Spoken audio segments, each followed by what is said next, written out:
ನಿಮ್ಗೆ ಗೊತ್ತಿಲ್ಲ, ನಮ್ಮ ಸುತ್ತಮುತ್ತ ಇರ್ತಕ್ಕಂಥ ಪೊಲೀಸ್ ವ್ಯವಸ್ಥೆ ಎಂತದ್ದು ಅಂತ ನೀವು ಅರ್ಥ ಮಾಡ್ಕೋಬೇಕು. ಅರ್ಥ ಮಾಡಿಸ್ತೀನಿ ನಾನು ನಿಮಗೆ. ನಮ್ಮ ಹೋರಾಟದಲ್ಲಿ ಗಂಭೀರತೆ ಇಲ್ಲ ಅಂತಕ್ಕಂಥ ರಿಪೋರ್ಟ್ ನ ಸರ್ಕಾರಕ್ಕೆ ಕೊಟ್ರೆ ನಾವು ಸಾಲ ಬರ್ತೀವಿ. ದಯವಿಟ್ಟು ಅರ್ಥ ಮಾಡ್ಕೊಳ್ಳಿ. ಅಲ್ಲಿಂದ 20 ಕಿಲೋಮೀಟರ್ ಕಾಲ್ನಡಿಗೆಯಿಂದ ಬಂದಿದ್ದೀವಿ ನಾವು. ಅದಕ್ಕೆ ಒಂದು ಗಂಭೀರತೆ ಇದೆ. ದಯವಿಟ್ಟು ಅದನ್ನು ಕಾಪಾಡ್ಕೊಂಡು ಹೋಗಿ ಅಂತ ಕೇಳ್ಕೊಳ್ತೀನಿ. ವೇದಿಕೆ ಇದನ್ನ ಮಾಡ್ಕೊಳ್ಳಿ. ಎಲ್ಲರೂ ಬೀದಿಗೆ ಮಾತಾಡೋದಲ್ಲ. ಬ್ಯಾನರ್ ಅದಕ್ಕೊಂದು ವೇದಿಕೆ ಇದೆ, ಅಲ್ಲಿ ಕೂತಿದ್ದಾರೆ ಅವರಿಗೆ ಒಂದು ಮಾನ್ಯತೆ ಕೊಡಿ.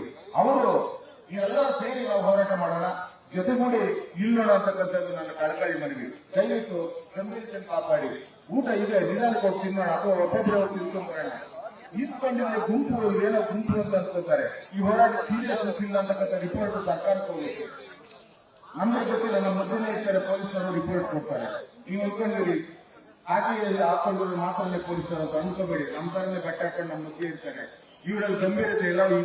ಇವತ್ತು ನಾಳೆ ಮಾಡ್ತಾರೆ, ಮನೆಗೆ ಹೋಗ್ತಾರೆ ಅಂತಕ್ಕಂಥ ರಿಪೋರ್ಟ್, ಕೆಟ್ಟ ರಿಪೋರ್ಟ್ ಸರ್ಕಾರಕ್ಕೆ ಮುಂದೆ ನಾವು ತೋರಿಸ್ತೀವಿ. ಚೆನ್ನಾಗಿ ಅರ್ಥ ಮಾಡ್ಕೊಳ್ಳಿ ಬಂಧುಗಳೇ. ನನ್ನ ಹೆಸರು ಶ್ರೀರಂಗಾಚಾರಿ ಅಂತ, ಪಕ್ಕದ ರಮಾಪುರ ಗ್ರಾಮದವನು. ಮೂಲದಿಂದ ದಲಿತ ಸಂಘರ್ಷ ಸಮಿತಿ ಹೋರಾಟಗಾರನಾಗಿ ಬೆಳೆದು ಈಗ ಭೂಮಿ ಮತ್ತು ವಸತಿ ಹಕ್ಕು ವಂಚಿತರ ಹೋರಾಟ ಸಮಿತಿಯ ರಾಜ್ಯ ಖಜಾಂಚಿಯಾಗಿ ಕೆಲಸ ನಿರ್ವಹಿಸ್ತಾ ಇದ್ದೀನಿ. ಈ ಹೋರಾಟ ತುಂಬಾ ಗಂಭೀರವಾದಂಥದ್ದು, ತುಂಬಾ ಮುಖ್ಯವಾದಂಥದ್ದು, ಅರ್ಥಗರ್ಭಿತವಾದಂಥದ್ದು, ಪ್ರಸ್ತುತವಾದಂಥದ್ದು. ರೈತರು ಇಟ್ಟಿರ್ತಕ್ಕಂಥ ಬೇಡಿಕೆ ಹೆಚ್ಚಿಗೆ ಒಬ್ಬ ಮನುಷ್ಯನಾಗಿ ನಾನು ಹೇಳ್ತಾ ಇದ್ದೀನಿ. ನಾನು ಗೌರಿಬಿದೂರಲ್ಲಿ ವಾಸ ಮಾಡತಕ್ಕಂಥ ವ್ಯಕ್ತಿಯಾದ್ರೆ ಫಸ್ಟ್ ನನಗೆ ಕುಡಿಯೋ ನೀರು ಬೇಕು ಅಂತಾನೆ ಮಾತಾಡ್ತೀನಿ. ನಾನೇ ಅಲ್ಲ, ನೀವೆಲ್ಲರೂ ಕೂಡ ಎಲ್ಲಿವರೆಗೂ ಗೌರಿಬಿದೂರು ನಾಗರಿಕರಾಗಿ ನಾವು ಯೋಚನೆ ಮಾಡ್ತೀವಿ, ಅಲ್ಲಿವರೆಗೂ ನಮ್ಗೆ ನೀರು ಬೇಕು ಅಷ್ಟೇ. ನೀವು ಎಲ್ಲಿಂದ ತರ್ತೀರೋ ಗೊತ್ತಿಲ್ಲ, ನೀರು ಕೊಡಿ ಅಂತಾನೆ ಕೇಳ್ತೀವಿ. ಆದ್ರೆ ವಾಟಸಳ್ಳಿ ರೈತರಾಗಿ ನಾವು ಯೋಚನೆ ಮಾಡಬೇಕು. ವಾಟಸಳ್ಳಿಯ ಕೆರೆ ಅಚ್ಚುಕಟ್ಟಿನ ರೈತರಾಗಿ ಯೋಚನೆ ಮಾಡಿದಾಗ ಮನುಷ್ಯ ಬದುಕಬೇಕಾದ್ರೆ ನೀರೆಷ್ಟು ಮುಖ್ಯವೋ ಅನ್ನ ಆಹಾರವೂ ಅಷ್ಟೇ ಮುಖ್ಯ ಅನ್ನೋದನ್ನ ನಾವು ಯಾರು ಮಣಿಬಾರದು. ಆ ಅನ್ನಾಹಾರ ಬೆಳೆಯಲಿಕ್ಕೆ ಆಹಾರ ಪದಾರ್ಥಗಳು ಬೇಕು, ಬೆಳೆಯಲಿಕ್ಕೆ ನೀರು ಬೇಕು. ಆ ನೀರನ್ನು ಬಳಸಿಕೊಂಡು ರಾತ್ರಿ ವೇಳೆ ಶ್ರಮವಹಿಸಿ ಅನ್ನಾಹಾರ ಬೆಳೆತಕ್ಕಂಥ ಅನ್ನದಾತ ಇವತ್ತು ಬೀದಿಗಿಳಿಯೋದಕ್ಕೆ ಕಾರಣ ನೀವೇ. ಈ ತಗೊಂಡಿರ್ತಕ್ಕಂಥ ಅವೈಜ್ಞಾನಿಕವಾದಂಥ ನಿರ್ಧಾರ ನಮ್ಮನ್ನ ಬೀದಿಗೆ ನಿಲ್ಲಿಸಿದೆ ಅಂತಕ್ಕಂಥ ಮಾತನ್ನ ಈ ಮೂಲಕ ನಾನು ತಾಲೂಕಿನ ಆಡಳಿತಕ್ಕೆ ಮತ್ತು ಜಿಲ್ಲಾ ಆಡಳಿತಕ್ಕೆ ಕೊಡ್ಲಿಕ್ಕೆ ಇಷ್ಟಪಡ್ತಾ ಇದ್ದೀನಿ. ಬಂಧುಗಳೇ, ಹೆಂಗೆ ಇದು ಅವೈಜ್ಞಾನಿಕ ನೋಡಿ ಯೋಚನೆ ಮಾಡಿ. ಗೌರಿಬಿದೂರಿಂದ ವಾಟಸಳ್ಳಿಗಿರ್ತಕ್ಕಂಥದ್ದು 20 ಕಿಲೋಮೀಟರ್ ದೂರ, ಆ ಕೆರೆಗಿರ್ತಕ್ಕಂಥದ್ದು 20 ಕಿಲೋಮೀಟರ್ ಗೌರಿಬಿದೂರಿಂದ ಅಲ್ಲಿ ಹರಿಸಬೇಕು. ಮತ್ತೆ ಅಲ್ಲಿ ಶುದ್ಧೀಕರಣ ಆದ್ಮೇಲೆ ಮತ್ತೆ 20 ಕಿಲೋಮೀಟರ್ ಸಪ್ಲೈ ಲೈನ್ ತರಬೇಕು. ಎಷ್ಟು ಅವೈಜ್ಞಾನಿಕ ಇದು. ಯಾರಾದ್ರೂ ತಲೆ ಇರ್ತಕ್ಕಂಥವ್ರು, ಬುದ್ಧಿ ಇರ್ತಕ್ಕಂಥವ್ರು ತೆಗೆದುಕೊಳ್ತಕ್ಕಂಥ ತೀರ್ಮಾನ ಅಲ್ಲ ಇದು ಅಂತ ವೈಯಕ್ತಿಕವಾಗಿ ನನ್ನ ಅಭಿಪ್ರಾಯನ ಹೇಳಕ್ಕೆ ಇಷ್ಟಪಡ್ತಾ ಇದ್ದೀನಿ. ಆಮೇಲೆ ಗೌರಿಬಿದೂರು ನೀರು ಹರಿಸೋದು ಬೇಕು ಅಂತ ಇಚ್ಛಾಶಕ್ತಿ ಇದ್ರೆ ಗೌರಿಬಿದೂರು ಸುತ್ತಮುತ್ತ ಮುದಿಗೆರೆ ಕೆರೆ ಇಲ್ವಾ, ಹೊಸೂರು ಕೆರೆ ಇಲ್ವಾ, ಹೂಳೆತ್ತಲಿ, ಎತ್ತರಿಸಲಿ, ಅದರ ಸಂಗ್ರಹಣಾ ಸಾಮರ್ಥ್ಯವನ್ನು ಬೆಳೆಸಲಿ, ಆ ಕೆರೆ ತುಂಬಿಸಿ ಹತ್ತಿರದಲ್ಲಿ ಗೌರಿಬಿದೂರು ನೀರು ತರಲಿ. ಕೇವಲ ಕೆಲವೇ ಕೋಟಿಗಳಲ್ಲಿ ಆಗೋಗ್ತಕ್ಕಂಥ ಖರ್ಚು ವೆಚ್ಚಕ್ಕೆ 100 ಕೋಟಿ ಖರ್ಚು ಮಾಡತಕ್ಕಂಥ ಅವಶ್ಯಕತೆ ಏನಿದೆ? ಆ ದುಡ್ಡಾದ್ರೂ ಯಾರು ಆವರಣೆ ಕಟ್ಟಿರ್ತಕ್ಕಂಥ ದುಡ್ಡು ನಮ್ಮನ್ನು ದಬ್ಬಾಳಿಕೆ ಮಾಡಿದ್ರೆ ನೀವು ಬಳಸ್ತಾ ಇದ್ದೀರಿ ಅಂದ್ರೆ ನೀವು ಪ್ರಜಾಸೇವಕರ ಪ್ರಜಾಕಂಟಕ ಅಂತಕ್ಕಂಥ ಪ್ರಶ್ನೆನ ಈ ಸಂದರ್ಭದಲ್ಲಿ ನಾವೆಲ್ಲರೂ ಕೇಳಬೇಕಾಗಿದೆ. ನಿಜವಾಗಿಯೂ ನಮ್ಮ ಪ್ರಜೆಗಳ ಪರವಾಗಿರ್ತಕ್ಕಂಥ ನಾಯಕರು ನಿಜವಾದ್ರೆ ನಮ್ಮ ಅಳಲನ್ನು ಅರ್ಥ ಮಾಡ್ಕೊಳ್ಳಿ. ನಾವ್ ಏನ್ ಕೇಳ್ತಾ ಇರೋದು, ಫಸ್ಟ್ ನೀವು ಕೆರೆಗೆ ನೀರನ್ನು ಹರಿಸಿ, ಆಮೇಲೆ ನೀವು ಪಾಲನ್ನು ತಗೊಂಡೋಗಿ ಅಂತ. ತಪ್ಪೇನಿದೆ ಅದರಲ್ಲಿ? ಒಂದ್ ವೇಳೆ ನೀವು ಹಂಗೆ ಮಾಡ್ದೇನೆ ನೀರು ಹರಿಸ್ತೇನೆ ಆ ಕೆರೆಯಲ್ಲಿ ಎಷ್ಟಿಲ್ಲ ಬರಕ್ಕಾಗುತ್ತೆ ಗೌರಿಬಿದೂರು ನಗರಕ್ಕೆ. ವಾಟಸಳ್ಳಿ ಕೆರೆಯ ಸಂಗ್ರಹ ಆಗಿರ್ತಕ್ಕಂಥ ನೀರನ್ನ ಕನಿಷ್ಠ ಒಂದು 15 ದಿವಸ ಕೂಡ ಸಾಕಾಗಲ್ಲ. ಈ ತಂದು ಕುಡಿಯೋ ನೀರಿಗೆ ಸಪ್ಲೈ ಮಾಡ್ತೀವಿ ಅನ್ನೋದಾದ್ರೆ ಅದು ದೊಡ್ಡ ಸಾಧನೆನಾ ನಿಮ್ದು? ನಿರಂತರವಾಗಿ ನೀರು ಬೇಕಾದ್ರೆ ಆ ನೀರಿಗೆ ಮೊದಲು ನೀರಿನ ಮೂಲಗಳನ್ನು ಅಭಿವೃದ್ಧಿಪಡಿಸಬೇಕು.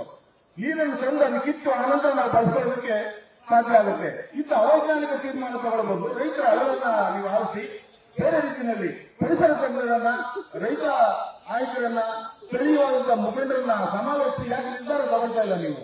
ಹೇಗೆ ನಿರ್ಧಾರ ತಗೊಂಡ್ಬಿಟ್ಟು ಭೂಮಿ ಪೂಜೆ ಮಾಡಿಬಿಟ್ರೆ ಕೆಲಸ ಆಗೋಗುತ್ತೆ ಅಂತ ನೀವು ತಿಳ್ಕೊಂಡಿರ್ಬೋದು. ಕೆಲಸದಲ್ಲಿ ಒಂದು ಮಾತಿದೆ, ಇಲ್ಲಿರುತ್ತೇನೆ ಪಂಡನೆ ಹೇಳೋದು ಅಂತ. ಹಂಗೆ ಭೂಮಿ ಪೂಜೆ ಮಾಡಿದ ತಕ್ಷಣ ಈಗ ಯೋಜನೆ ಕಾರ್ಯಗತ ಆಗೋದಿಲ್ಲ. ಯಾವುದೇ ಕಾರಣಕ್ಕೆ ನಾವು ಬಿಡೋದಿಲ್ಲ. ನಿಮ್ಗೆ ಅರ್ಥ ಮಾಡಿಸ್ತಾ ಇದ್ದೀನಿ. ರೈತರನ್ನ ಎದುರಾಕೋಬೇಡಿ, ರೈತರ ಬದ್ಧತೆಯನ್ನ ಪ್ರಶ್ನಿಸಬೇಡಿ, ಶಂಕಿಸಬೇಡಿ. ನಮ್ಗೆ ಡೆಲ್ಲಿಯ ಹೋರಾಟ ಇದೆ. ಹರಿಯಾಣದ ಬಾರ್ಡರ್ನಲ್ಲಿ ಡೆಲ್ಲಿ ಪ್ರವೇಶ ಮಾಡಲಿಕ್ಕೆ ಬಿಡ್ತಿದ್ದಂತ ಮೋದಿ 700 ದಿನಗಳ ಕಾಲ, ಸತತವಾಗಿ 700 ದಿನಗಳ ಕಾಲ ಸಂಯುಕ್ತ ಕಿಸಾನ್ ಮೋರ್ಚಾದ ನೇತೃತ್ವದಲ್ಲಿ 700 ದಿನಗಳ ಕಾಲ ಸತತವಾಗಿ ಹೋರಾಟ ಮಾಡಿದ್ದಾರೆ. 700 ದಿನಗಳ ಪ್ರಾಣ ಬಲಿದಾನ ಆಗಿದೆ ಆ ಹೋರಾಟಕ್ಕೆ. ಇಡೀ ಪ್ರಪಂಚದಾದ್ಯಂತ ಯಾವುದೇ ದೇಶದಲ್ಲಿ ಇದುವರೆಗೂ ಕಂಡು ಕೇಳಲಿದೆ ಇರತಕ್ಕಂಥ ಹೋರಾಟ ಅದು. ಪ್ರತಿಯೊಂದು ಊರಿನವರು, ಪ್ರತಿಯೊಂದು ಜಿಲ್ಲೆಯವರು, ಪ್ರತಿಯೊಂದು ತಾಲೂಕಿನವರು ಸರಣಿ ಪ್ರಕಾರ ಬಂದು 700 ದಿನಗಳ ಕಾಲ ಯಶಸ್ವಿ ಹೋರಾಟ ನಡೆಸಿ 700 ದಿನಗಳ ರೈತರ ಪ್ರಾಣ ಬಲಿದಾನಗಳ ಆದ ನಂತರ ಮೋದಿ ಅನಿವಾರ್ಯವಾಗಿ ನಮ್ಮ ರೈತರ ಹೋರಾಟಕ್ಕೆ ಬಾಮಬೇಕಾಗಿತ್ತು, ಬಂದು ನಮಗೆ ಶರಣಾಗಬೇಕಾಗಿತ್ತು. ಆ ರೈತರ ವಿರುದ್ಧವಾದಂತಹ ತೆಗೆದುಕೊಂಡಿರುವಂತಹ ರೈತ ವಿರೋಧಿ ಕಾಯ್ದೆಗಳನ್ನ ವಾಪಸ್ ತೆಗೆದುಕೊಳ್ಬೇಕಾಗಿತ್ತು. ಅಷ್ಟೇ ಯಾಕೆ ಬಂಧುಗಳೇ, ಅಷ್ಟು ಹೋಗಬೇಕಾಗಿಲ್ಲ. ನಮ್ಮ ಕರ್ನಾಟಕದಲ್ಲಿ ಬೆಂಗಳೂರು ಪಕ್ಕದ ಬೆಂಗಳೂರು ಗ್ರಾಮಾಂತರ ಜಿಲ್ಲೆಯ ದೇವನಹಳ್ಳಿ ತಾಲೂಕಿನ ಚಂದ್ರಾಯಪಟ್ಟಣ ಹೋಬಳಿಯಲ್ಲಿ 1700 ಎಕರೆ ಫಲವತ್ತಾದಂತಹ ಭೂಮಿಯನ್ನ ಕೈಗಾರಿಕಾ ಅಭಿವೃದ್ಧಿ ನಿಗಮಕ್ಕಾಗಿ ಅಕ್ರಮ ಭೂ ಸ್ವಾಧೀನ ಪ್ರಕ್ರಿಯೆಯನ್ನು ಕೈಗೊಂಡಾಗ ಇದೇ ಸಿದ್ದರಾಮಯ್ಯವರು ಆ ನೋಟಿಫಿಕೇಶನ್ ಹೊರಡಿಸಿದ್ದು ಬಿಜೆಪಿ ಸರ್ಕಾರ ಇದ್ದಾಗ. ಆದರೆ 22ರಲ್ಲಿ ಆ ಬಿಜೆಪಿ ನೋಟಿಸ್ ಹೊರಡಿಸಿದ ಮೇಲೆ ಅದರ ವಿರುದ್ಧ ಇಡೀ 13 ಹಳ್ಳಿಗಳ ರೈತರು ಎದುರು ಹೋರಾಟಕ್ಕೆ ನಾಂದಿ ಹಾಕ್ತಾರೆ. ಆ ಹೋರಾಟ 1198 ದಿನಗಳ ಕಾಲ ತಗೊಳ್ಳುತ್ತೆ ಬಂಧುಗಳೇ. ಆಗ ಹೋರಾಟ ಪ್ರಾರಂಭ ಆದಾಗ ಇದೇ ಮುಖ್ಯಮಂತ್ರಿಗಳು ಬಂದು ಆ ವೇದಿಕೆಗೆ ಬಂದು ಒಂದು ಮಾತು ಕೊಡ್ತಾರೆ, ಈ ಭೂ ಸ್ವಾಧೀನ ಅಕ್ರಮ, ನೀವು ಯಾರು ಕೂಡ ಭೂಮಿ ಬಿಡಬೇಡಿ, ನಾನು ನಿಮ್ ಪರವಾಗಿರ್ತೀನಿ, ನಾನೇನಾದ್ರೂ ಜೊತೆ ಮುಖ್ಯಮಂತ್ರಿ ಆದ್ರೆ ಫಸ್ಟ್ ಸೈನ್ ಹಾಕೋದು ನಿಮ್ಮ ರದ್ದುಪಡಿಸತಕ್ಕಂಥ ಆದೇಶಕ್ಕೆ, ಆ ಭೂ ಸ್ವಾಧೀನ ಆದೇಶವನ್ನು ರದ್ದುಪಡಿಸತಕ್ಕಂಥ ಆದೇಶಕ್ಕೆ ಅಂತ ಸಿದ್ದರಾಮಯ್ಯ ಅವರು ಮಾತು ಕೊಟ್ಟರು. ಆದ್ರೆ ಚಪ್ಪಾಳಿ ಕಟ್ಟಬೇಕಾಗಿಲ್ಲ ಬಂಧುಗಳೇ. ಈಗ ಆದ್ರೆ ಸಿದ್ದರಾಮಯ್ಯ ಮಾಡಿದ್ದೇನು, ಅವರು ರದ್ದುಪಡಿಸೋದಿರಲಿ, ಅಂತಿಮ ನೋಟಿಸ್ ಕೊಡ್ತಾರೆ, ಭೂಮಿಯನ್ನು ಖಾಲಿ ಮಾಡಿ ಹೊರಗಡೆ ಹೋಗಿ ಅಂತ. 13 ಹಳ್ಳಿಗಳು 1777 ಎಕರೆ ಭೂಮಿಯನ್ನ ಬಿಟ್ಟು 13 ಹಳ್ಳಿಗಳು ಎಲ್ಲಿ ಹೋಗ್ಬೇಕು ಬಂಧುಗಳೇ? ಅಂದ್ರೆ ಭೂಮಿಯನ್ನು ಕಳ್ಕೊಂಡು ಅನಾಥರಾಗಿ ಅಂತಕ್ಕಂಥ ಮಾತನ್ನ ಸಿದ್ದರಾಮಯ್ಯ ಹೇಳಿದಾಗ ಅವರ ಬೆನ್ನಿಗೆ ಸಂಯುಕ್ತ ಹೋರಾಟ ಕರ್ನಾಟಕ ಅಂತಕ್ಕಂಥ ಸಂಘಟನೆಯವರೆಲ್ಲರೂ ಸೇರಿ ಅದರಲ್ಲಿ ಭೂಮಿ ಮತ್ತು ವಸ್ತು ಹೋರಾಟ ಸಮಿತಿ ಕೂಡ ಒಂದು ಭಾಗ ಆಗಿ ಅಹರ್ನಿಶಿ ಆ ರೈತರ ಜೊತೆ ಇದ್ದು ಅಹೋರಾತ್ರಿ ಹೋರಾಟ ಮಾಡಿ ನಿರಂತರ ಶ್ರಮದಿಂದ ಸಿದ್ದರಾಮಯ್ಯ ವಾಲಂಟಿಯರ್ ಬಂದು ನಿಂತುಕೊಂಡು ಅಲ್ಲಿ ಆದೇಶವನ್ನು ರದ್ದುಪಡಿಸಲು ಬಿಡಲಿಲ್ಲ ಬಂಧುಗಳೇ.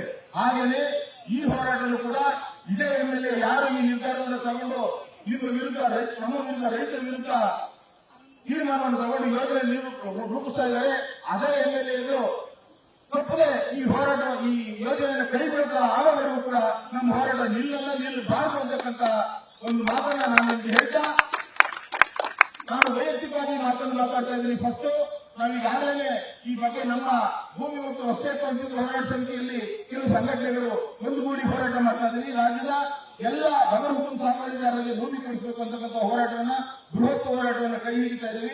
ಅದರ ನೀತಿ ನಿರೂಪಣೆಗಳು ರೂಪಿಸೋದ್ರಲ್ಲಿ ನಾನು ಬ್ಯುಸಿಯಾಗಿ ಇಲ್ಲಿ ಬರಕ್ಕಾಗಿರಲಿಲ್ಲ.